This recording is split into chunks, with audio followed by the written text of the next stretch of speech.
Hello students, here I am going to discuss the concept of immunity. Like in the last lecture, I have just introduced that term.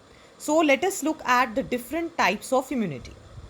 Firstly, active immunity. From the term itself, active means the immunity or the immune system of the body is actively involved.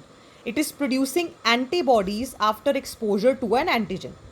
So it is actually a slow process which takes time to give the full response to the antigen.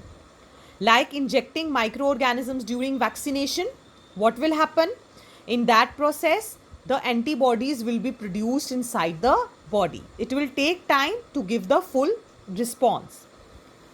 Then passive immunity, from the word passive, means the body is not producing any immune cell or antibodies. We are talking about ready made antibodies that are directly given to protect the body against foreign agents.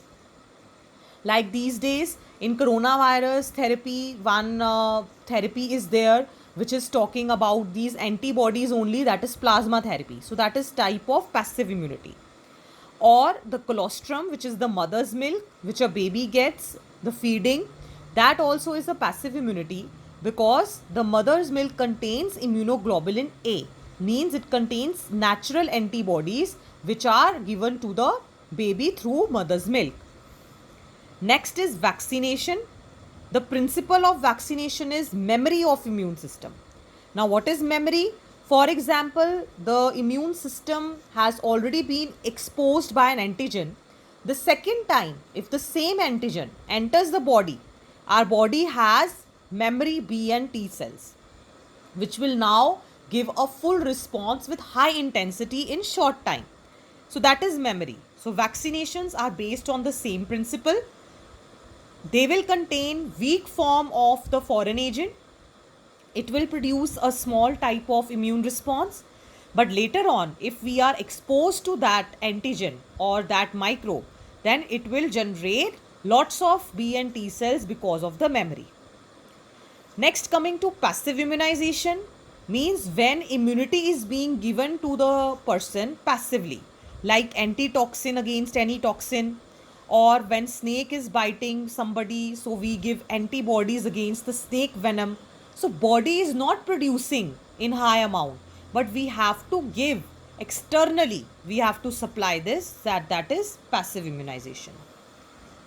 Nowadays, recombinant DNA technology is being used to create vaccines, and antigenic polypeptides of pathogens are being cloned up in bacteria and yeast for the large scale production, like hepatitis B vaccine, which is produced from yeast. Next, coming to allergies. What are allergies? These are exaggerated immune responses because of the presence of substances called allergens like mites, pollens, which can cause allergy. Now, the main antibody which functions is IgE, which is immunoglobulin E. The symptoms which are there of allergic person are watery eyes, running nose, difficulty in breathing, and sneezing.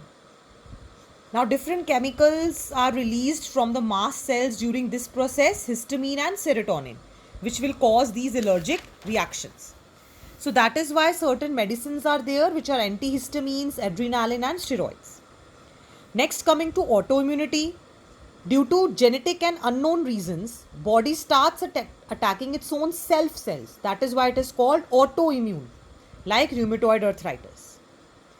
Lastly, let us look at immune system in the body. There are certain lymphoid organs which can be primary or secondary. Primary are bone marrow and thymus, where the origin and maturation of lymphocytes occur. Secondary are where the interaction of lymphocytes with antigen happens and then they kind of produce in high amount, like spleen, lymph nodes, tonsils, Peyer's patches present in small intestine and appendix. Bone marrow is the main lymphoid organ where all the blood cells are produced. Thymus, present near the heart, is that lymphoid organ which keeps on reducing in size with age, and at puberty it attains whatever size maximum it has to attain. So these are the microenvironments, you can say, for development of T lymphocytes. Spleen, on the other hand, is a site of lymphocytes and phagocyte production. It is reservoir of RBCs. and it filters any blood trap, or it traps the blood-borne microorganisms and take cares of it. Means in the sense in attacking. Lymph nodes, they trap antigens and further activate the immune response. MALT is the mucosal associated lymphoid tissue. Means lymphoid tissue present in the mucosal layers, which are generally respiratory, digestive and urogenital tracts. And 50% of our lymphoid tissue is made up of MALT.